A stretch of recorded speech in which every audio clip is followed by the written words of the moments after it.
오늘 함께 나눌 말씀 요한복음 17장입니다. 요한복음 17장 9절에서 19절입니다. 요한복음 17장 9절에서 19절입니다.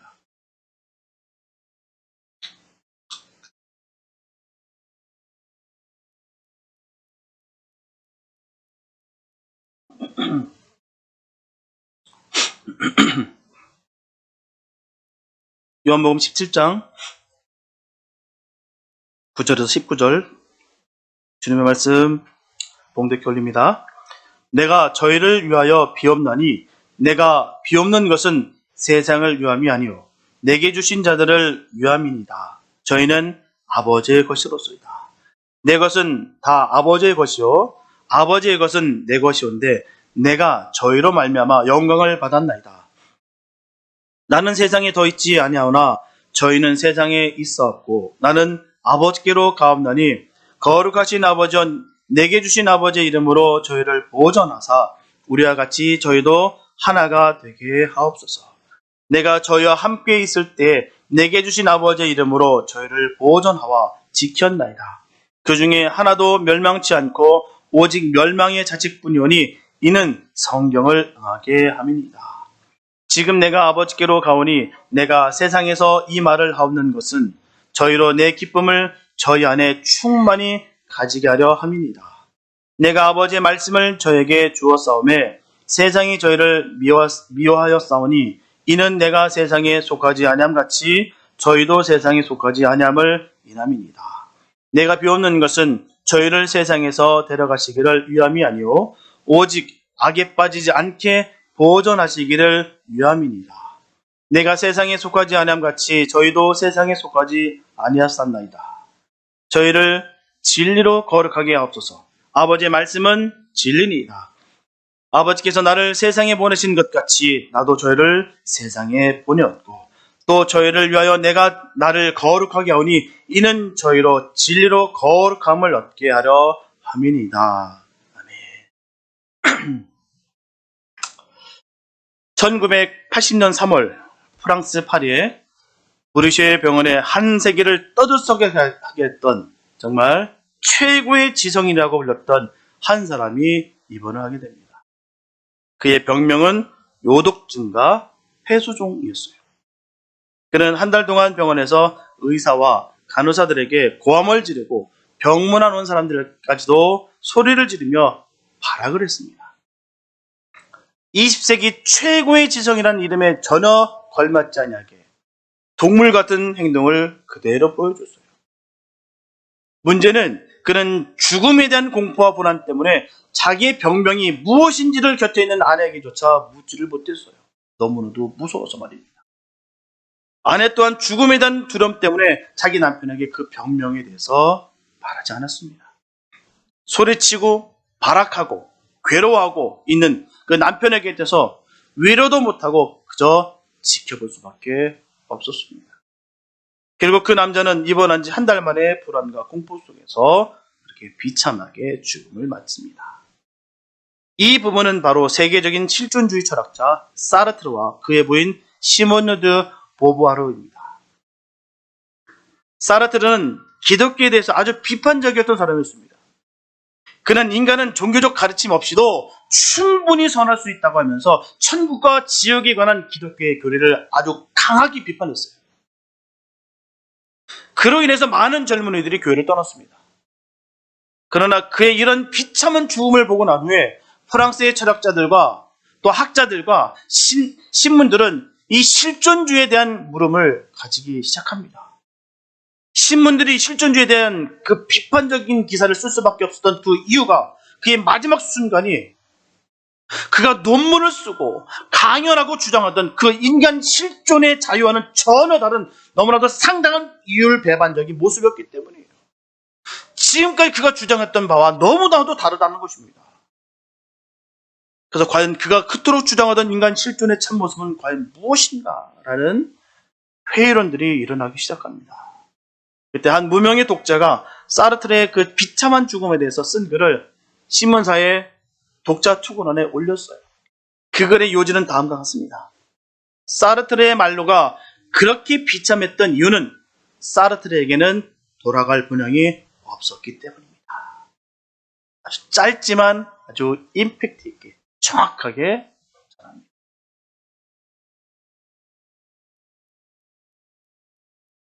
그리고 사르트르가 죽은 그 비슷한 시기에 미국 연방상원의 채플린이었던 바로 피터 마샬이라는 목사님도 같은 시기에 돌아가셨어요. 세상을 떠나셨습니다. 그런데 갑작스러운 병으로 죽음을 맞이한 목사님은 너무나도 평안하게 웃으시면서 그 마지막을 맞이했어요.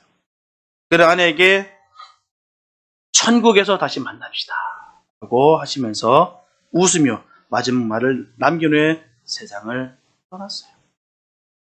그리고 훗날 그의 아내는 피터라고 불리운 사나이라는 그 제목으로 남편의 전기를 표현했고요. 이 책은 영화와 연극으로도 만들어졌습니다.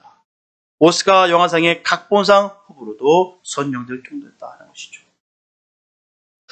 이처럼 신자와 불신자와의 죽음은 명확하게 다릅니다. 다른 말로 하면 주님께 선택을 받은 사람과 버림을 받은 사람의 삶의 모습과 죽음은 전혀 다르다는 거예요. 분명한 사실은 주님은 선택한 사람에게 관심이 있으시다는 것입니다. 그래서 우리가 주님으로부터 선택을 받았다는 것은 그 무엇보다도 축복이 아닐 수가 없습니다. 분명한 것은 주님을 온전히 믿음으로 말미암아 주님께 선택받은 사람과 주님의 사랑을 거부하여서 주님께 버림을 받은 사람의 그 끝은 명백하게 다르다는 거예요. 제가 일전에도 말씀드렸던 바가 있습니다. 제가 아시는 그 장의사, 늘 제가 항상 설교 때마다 예외로 듭니다.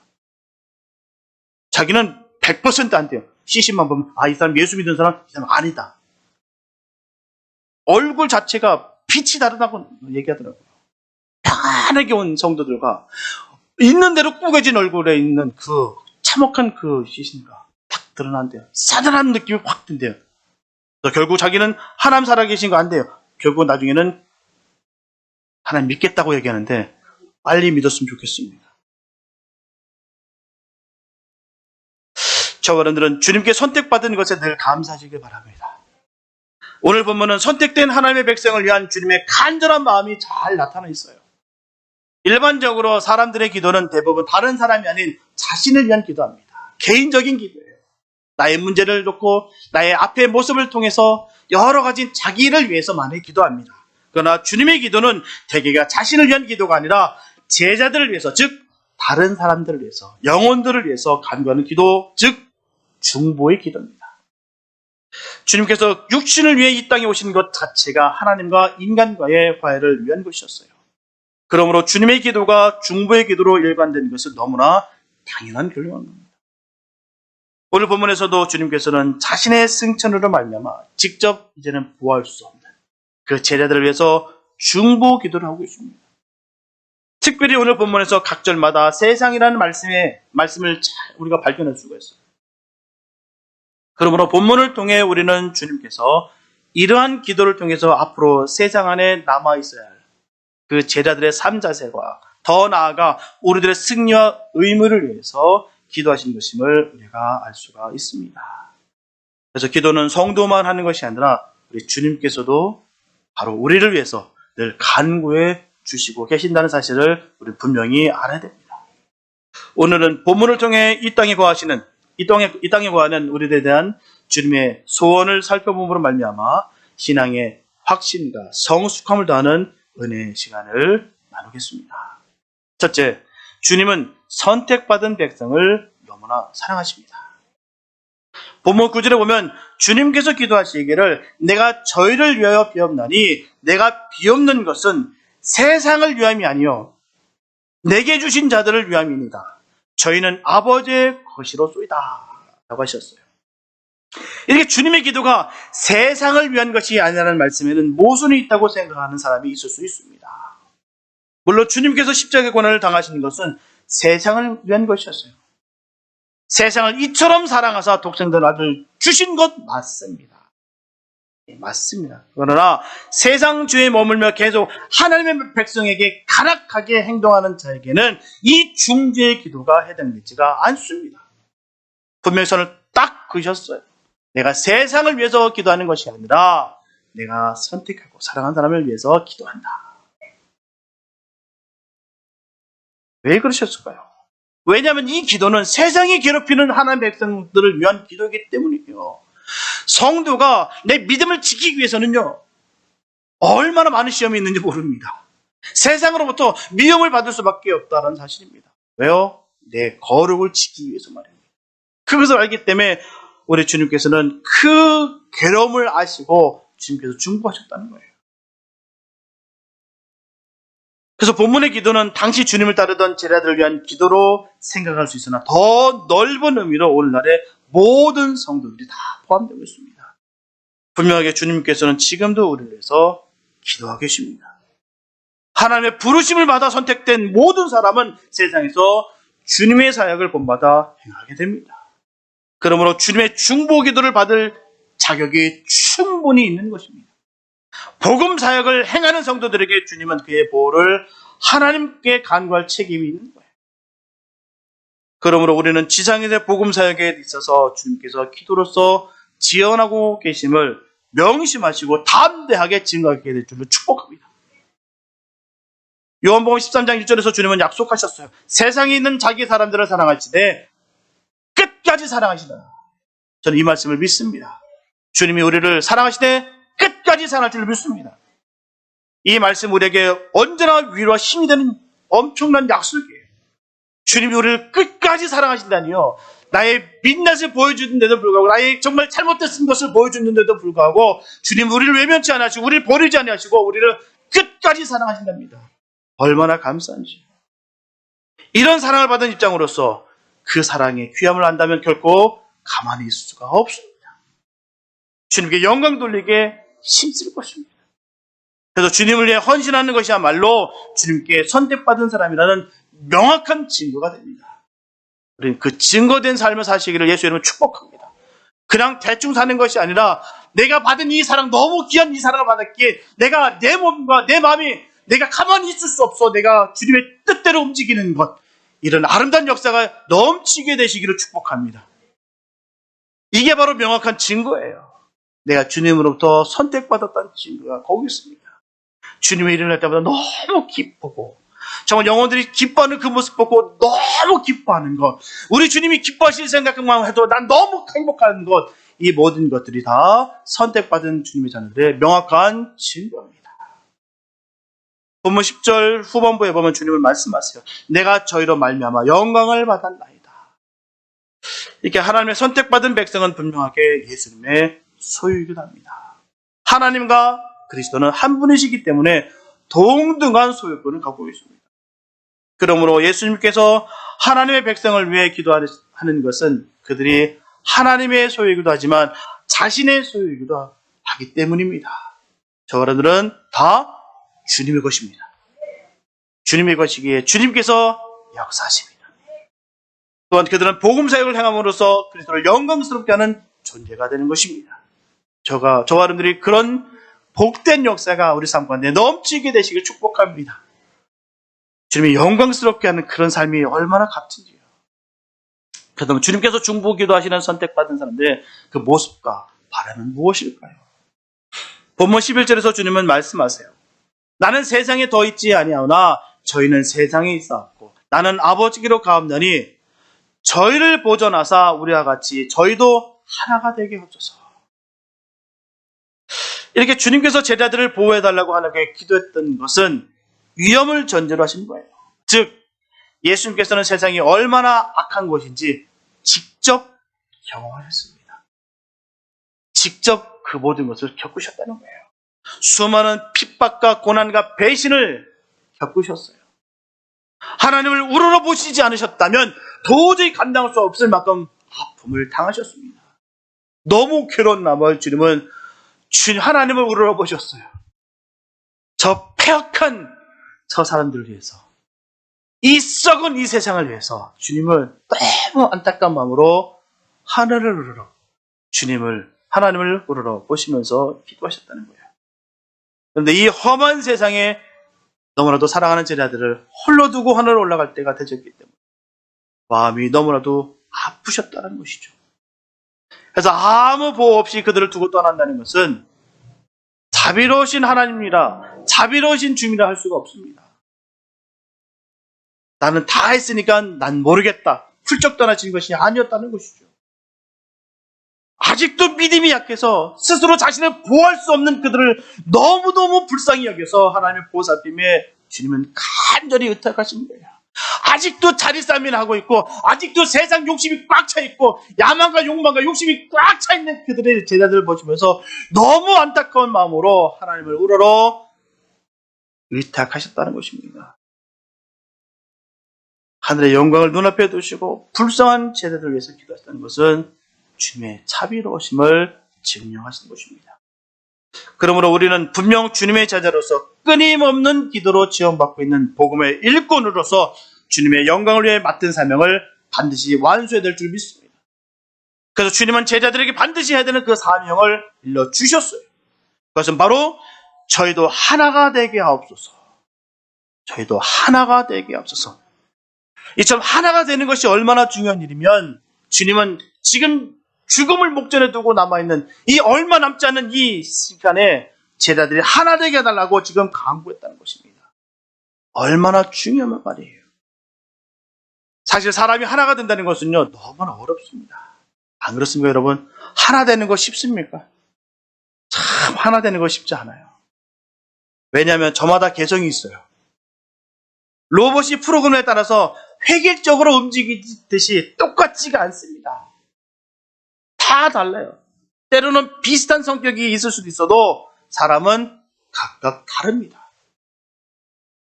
참 달라요. 외모도 다르고 성격도 다르고 삶의 질도 다르고 모든 것이 참 달라요. 예를 들어서 예수님의 제자들만 봐도 다르다는 것입니다. 똑같지가 않아요. 베드로 어떻습니까? 베드로는 어부였어요. 평생을 물질하면서 고기나 낚던 그런 사람이었습니다. 마태는 어떤 사람이었습니까? 사람들에게 손가락질 받으면서 어떻게든 그 세금 더 뜯어내서 자기의 사욕을 채우기 위해서 안간힘을 다 썼던 그런 세리였습니다.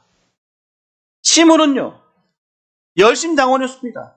어떻게든 이 이스라엘을 혁명을 일으켜서 저 로마 제국을 몰아내고 다시 이스라엘을 회복하리라 칼을 품고 다녔던 자가 바로 시몬이었어요. 이처럼 삶의 모습이 다 다릅니다. 직업이 다 달랐어요. 그리고 베드로는 어떻습니까? 로마에서 순교당했어요. 도마는요, 인도에서 선교다 순교당합니다. 안드레는요, 그리스에서 순교를 당했어요. 그리고 나머지 모든 제자들은요, 그들이 선교했던 그곳에서 다 순교를 당했습니다. 근데 이 순교도 마찬가지예요. 다 12명의 제자들이 다 순교당했느냐? 아닙니다. 요한 사도는 달라요. 밤모섬의 유배에 대해서 주님의 말씀들을 책으로 기록했다는 것이죠. 이와 같이 제자들의 삶의 모습은 다 달랐습니다. 사는 모습도 달랐고 순교지도 달랐고 여러모로 성품도 여러모로 같은 것이 없었습니다. 다 달랐습니다. 그렇다면 주님께서 저희도 하나 되게 하옵소서라고 하신 그 하나됨의 그 의미는 과연 무엇일까요? 뭘 갖고 하나 되라고 말씀을 우리에게 주시는 걸까요? 주님은 저희도 하나가 되게 하옵소서라는 이 말씀을 하시기 바로 전에 우리와 같이라는 말씀하셨어요. 우리와 같이. 우리와 같이 저희도 하나가 되게 하옵소서. 여기서 우리라는 것은 바로 성부, 성자, 성령을 말씀하시는 거예요. 그래서 성부, 성자, 성령이 하나이듯이 저희들도 하나가 되게 해달라는 것입니다. 분명하게 삼위일체 하나님은 결코 획일적이지 않습니다. 세 분은 위격이 있으시다는 거예요. 위격. 그래서 삼위일체입니다. 마태복음 3장 16절과 17절에 보면 삼위일체 하나님께서 동시에 역사하시는 장면이 잘 나타나 있어요. 예수께서 세례를 받으시고 곧 물에서 올라오실새 하늘이 열리고 하나님의 성령이 비둘기같이 내려 자기 위에 임하심을 보시더니 하늘로서 소리가 있어 말씀하시되 이는 내 사랑하는 아들이요 내 기뻐하는 자라 하시니라. 이렇게 인간의 육신을 입으신 성자 하나님께서는 요단강에서 세례를 받으셨어요. 그때 성령 하나님은 비둘기같이 내려 주님 위에 임하셨습니다. 그리고 성부 하나님께서는 하늘로부터 주님을 가리켜 이는 내 사랑하는 아들이요 내 기뻐하는 자라 말씀하셨습니다. 그래서 비록 삼위일체 하나님께서 다른 모습으로 다르게 역사하시는 것처럼 보일지라도 그 세 분은 결코 분리될 수 없는 하나였다는 것입니다. 이렇게 근본적으로 하나됨을 말씀하시는 거예요. 그래서 우리는 하나님을 삼위일체이신 그 하나님이라 부르는 것입니다.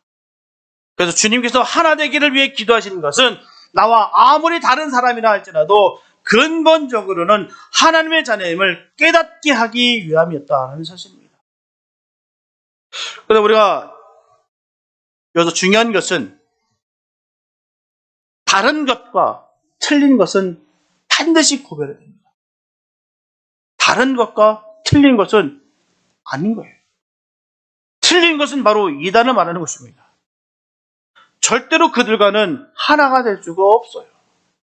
끝이 다르기 때문에 하나가 될 수가 없습니다. 모양은 다를 수 있습니다. 방식도 다를 수 있고요. 예배 방식이 다를 수 있으나 여러 가지 다를 수 있습니다. 그러나 틀린 것은 틀린 거예요. 언제나 이단은 보색을 하고 있습니다. 그래서 구분하기가 참 어려워요. 그래서 비슷한 것과 다른 것은 분명하게 차이가 있다는 사실을 잊지 말아야 됩니다.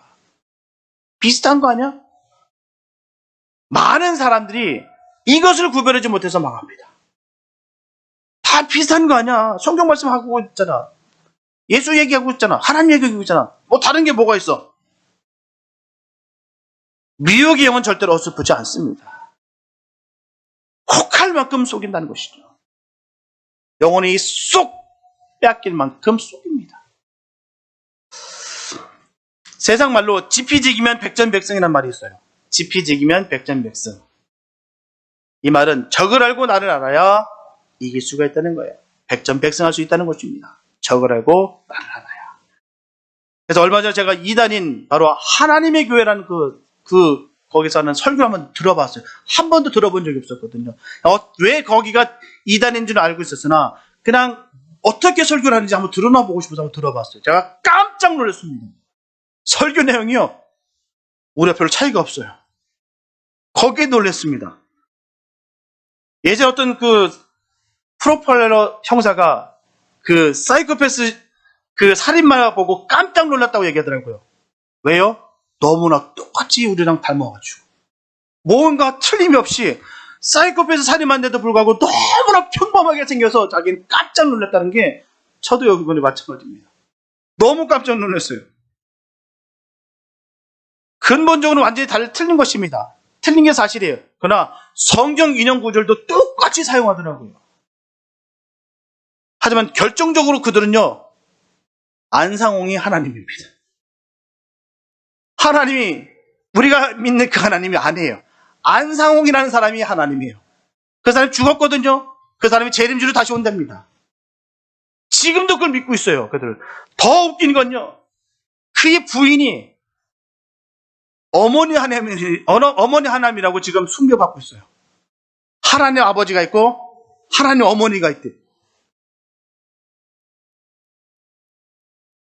데살로니가 후서 2장 4절에 보면 저는 대적하는 자라 범사에 일컫는 하나님이나 숭배함을 받는 자 위에 뛰어나 자존하여 하나님 성전에 앉아 자기를 보여 하나님이라 하느니라.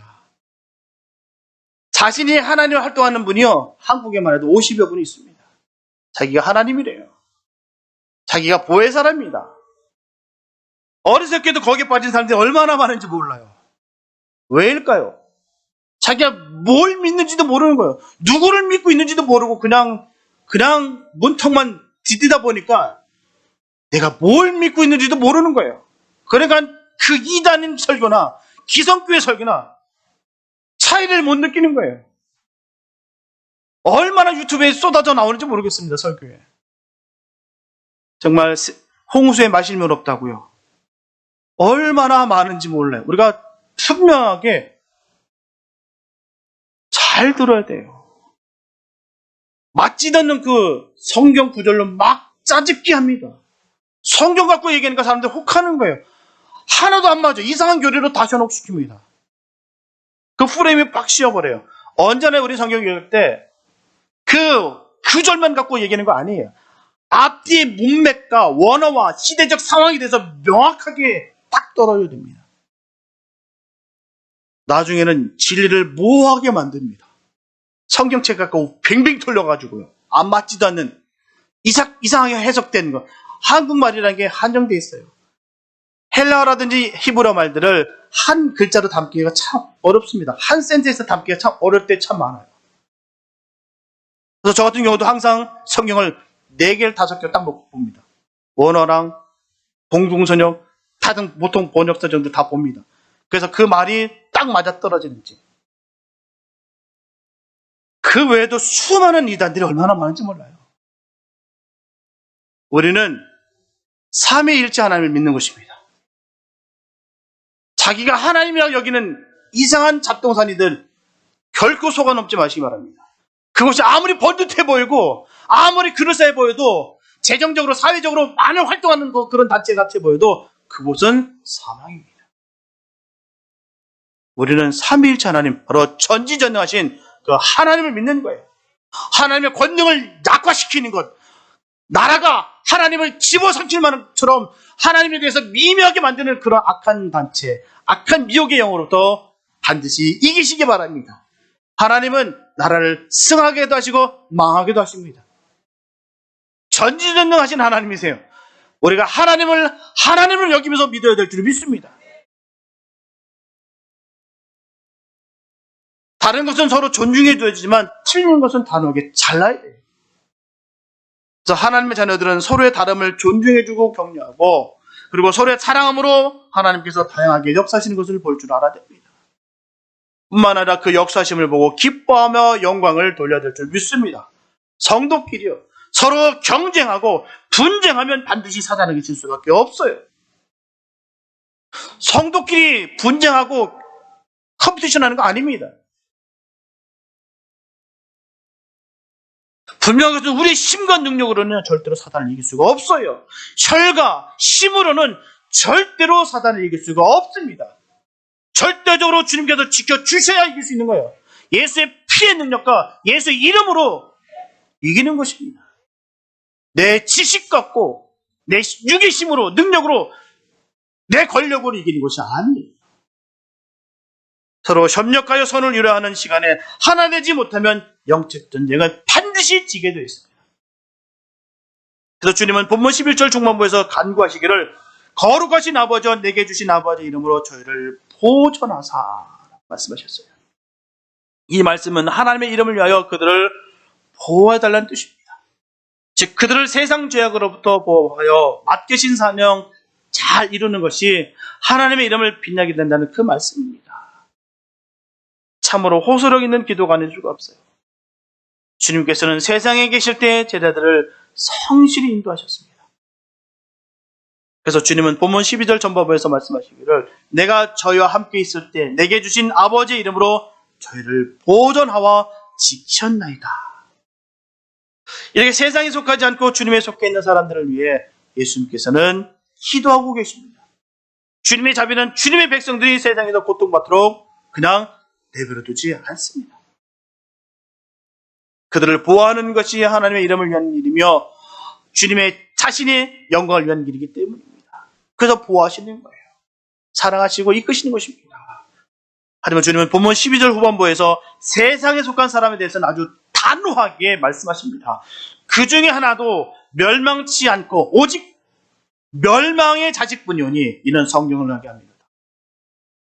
그러니까 하나님께서 주님께 맡기신 사람들 중에 오직 멸망의 자식 한 사람을 제외하고 아무도 멸망치 않았다는 것은 바로 가룟 유다를 두고 하신 말씀이에요. 가룟 유다. 이처럼 가룟 유다는 주님께서 말씀하시는 하나에서 제외됐다는 말씀이에요. 제외됐다. 우리가 기억해야 되는 것은요. 가룟 유다가 하나에서 제외된 것이 다름이 아니라는 것이에요. 달랐기 때문에 그가 제외된 것이 아닙니다. 바로 틀렸기 때문에 틀림이기 때문에 그가 제외된 거예요. 그는 주님의 뜻과 전혀 상관없이 자신의 생각과 욕망과 야망으로 주님을 인정하지 않았기 때문입니다. 주님의 말씀에 순종하며 생명 주신 것에 감사하기는커녕 자신의 우월성으로 자신의 동료들을 무시하고 하나님을 자신 마음대로 해석하고 자신의 뜻대로 이용하려 했던 것입니다. 그 결과 그는 주님에 대한 배반과 자살로 멸망하게 됐어요. 결국 주님께 선택받지 못한 사람으로 멸망으로 끝이 납니다. 우리도 늘 경각심을 갖고 믿음 신앙 지켜야 될 줄 믿습니다. 영적 교만은 무서운 거예요. 영적 바리새인들이 결코 되지 마시기 바랍니다. 우리 삶 가운데 영적인 바리새인이 되려고 얼마나 내 마음속에 육이 팔팔 뜨는지 몰라요. 내가 조금 더 아는 것 같으니까, 내가 조금 더 영적인 체험을 좀 있는 것 같으니까, 내가 더 우월한 것 같이 내가 착각할 때 얼마만지 몰라요. 더 낮아지고 더 겸손하고 하라고 우리에게 주신 것을 그런 역으로 이용해서 나의 이름을 높이고 남을 깔보고 무시하고 어느 순간 예수님의 제자였는 줄 알았는데 어느 순간 바리새인이 됐더라는 것이죠.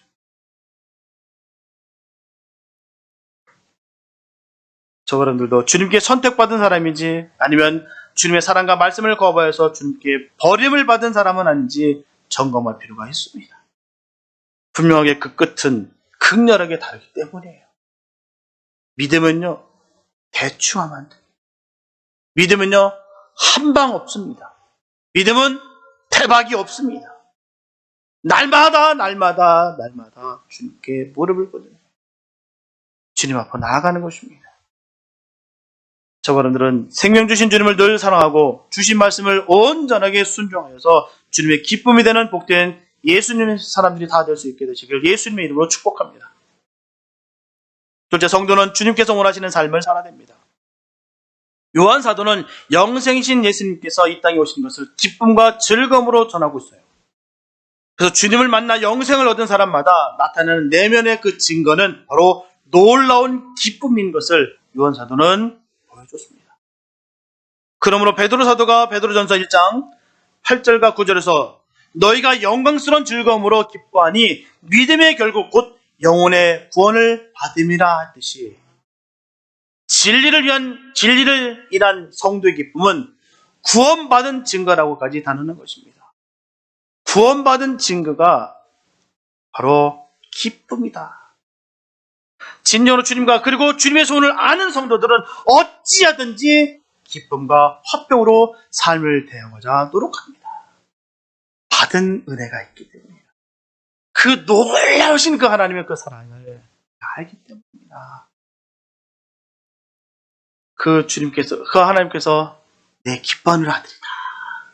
그 말씀을 하셨을 때 그 기도가 우리의 기도가 되시기를 축복합니다.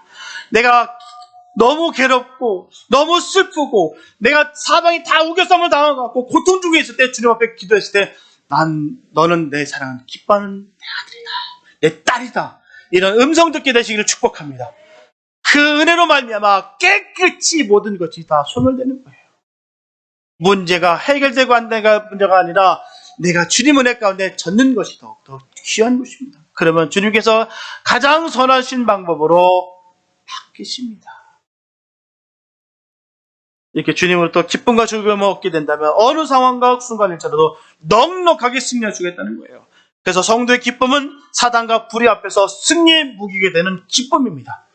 초대교회 성도들은 그리스도인이라는 그 대명사와 함께 기뻐하는 사람들이라는 그 별명이 붙여졌어요. 기뻐하는 사람.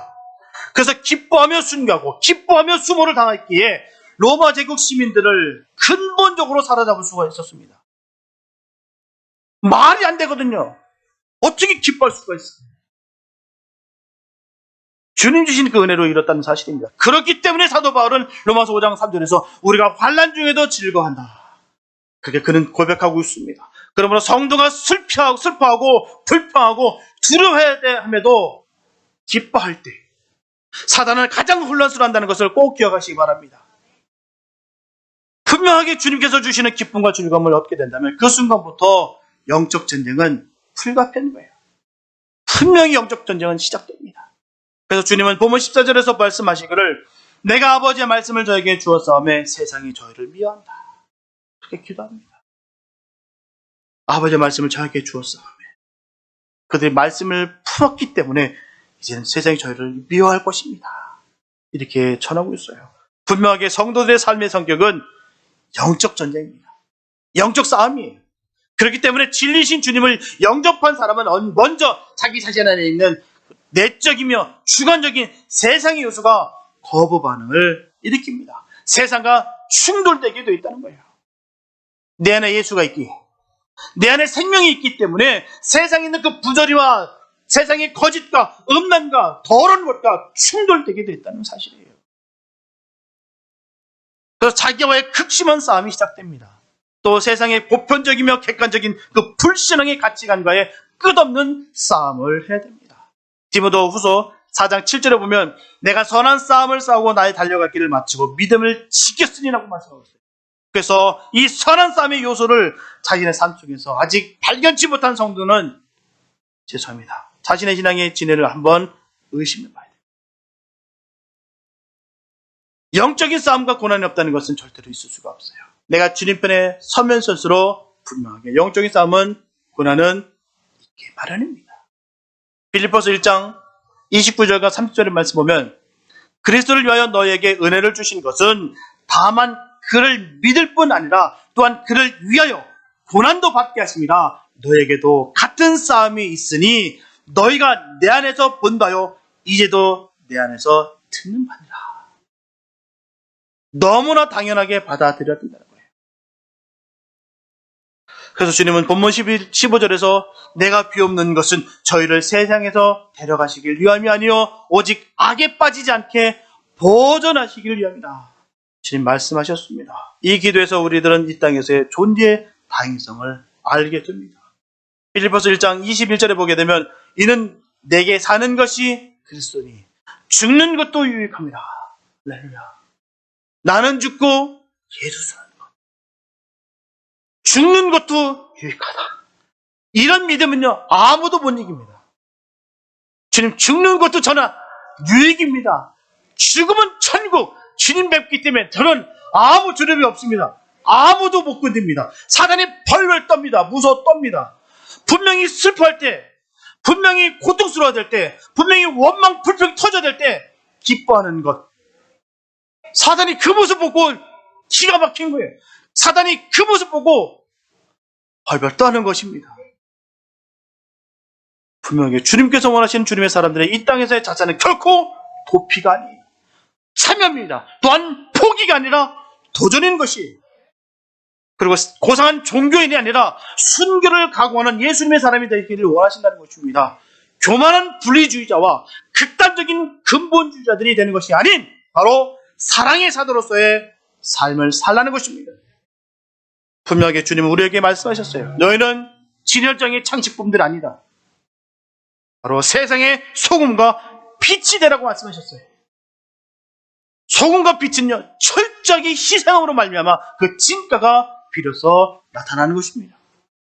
언제라도 주님 앞에 놓으시기 바랍니다. 언제라도 불타시기 바랍니다. 그래서 그 주님의 뜻을 이루어드리는 복된 삶이 되시기를 축복합니다. 사랑하는 성도 여러분, 본문 17절과 18절에서 주님 말씀하세요. 저희를 진리로 거룩하게 하셔서 저희를 세상에 보내라고 하셨어요. 이렇게 성도가 거룩해야 될 이유는 영원구원의 사명을 온전히 감당하기 위함입니다. 온전히 감당하기 위해서. 뭘요? 영원구원을 위해서 말이에요. 그래서 성도가 거룩하게 하기 위해서는 말씀의 실천화가 필요합니다. 말씀 따로 삶 따로 아닙니다. 말씀과 삶이 하나가 돼야 돼요. 예를 들어서 AI가 아무리 고귀한 말을 흉내낸다 할지라도 사람들이 AI를 스스로 모시지 않습니다. AI 아시죠? 인공지능. 왜냐하면 AI는 고귀한 인격이 동반되지 않기 때문이에요. 아무리 멋지게 그럴싸하게 성경 구절을 쫙 읊어가면서 뽑아서 쫙 전한다 할지라도 AI는 결코 고귀한 인격이 되지 않습니다. 이처럼 그리스도의 인격을 갖춘 사람만이 그리스도의 생명을 진실로 이웃에게 전달할 수가 있어요. 본문 19절에 보면 이는 저희도 진리로 거룩함을 얻게 하시는 목적이라고 하셨습니다. 분명하게 기독교 신앙의 본질은 세상의 윤리나 철학으로 정의할 수가 없어요. 우리의 신앙의 본질은 바로 하나님과의 생명적 연합입니다. 주님과 하나가 되어야 돼요. 생명이 우리에게 임해야 될 줄 믿습니다. 그것이 바로 거룩이라는 의미예요. 그러므로 성도들은 하나님께 속한 사람들이 되어야 될 줄 믿습니다. 그래야 반드시 선택받은 삶을 살아야 될 줄 믿습니다. 오늘도 주님은 선택하신 주님의 사람들을 중보하시고 지키시고 돌보십니다. 그리고 사랑하시되 끝까지 사랑하십니다. 저 사람들은 주님께 선택받은 감격과 감사로 주님 주시는 그 기쁨과 즐거움을 누리시면서 주님의 기쁨이 되는 삶을 살아가게 되시기를 예수 이름으로 축복합니다. 그로 인해 하나님이 기대하시는 삶을 위하여 자신을 씨앗으로 심고 헌신하여 주님의 재림의 날에 영광을 거두는 은혜가 임하며 또한 하나됨을 심써 지킴으로 말미암아 예수님의 기도에 응답하는 예수님의 사람들이 다 될 수 있게 되시기를 예수님의 이름으로 축원합니다. 기도합니다. 하나님 감사합니다. 아버지, 우리에게 생명 주시고 우리를 자녀 삼아 주시면 감사합니다.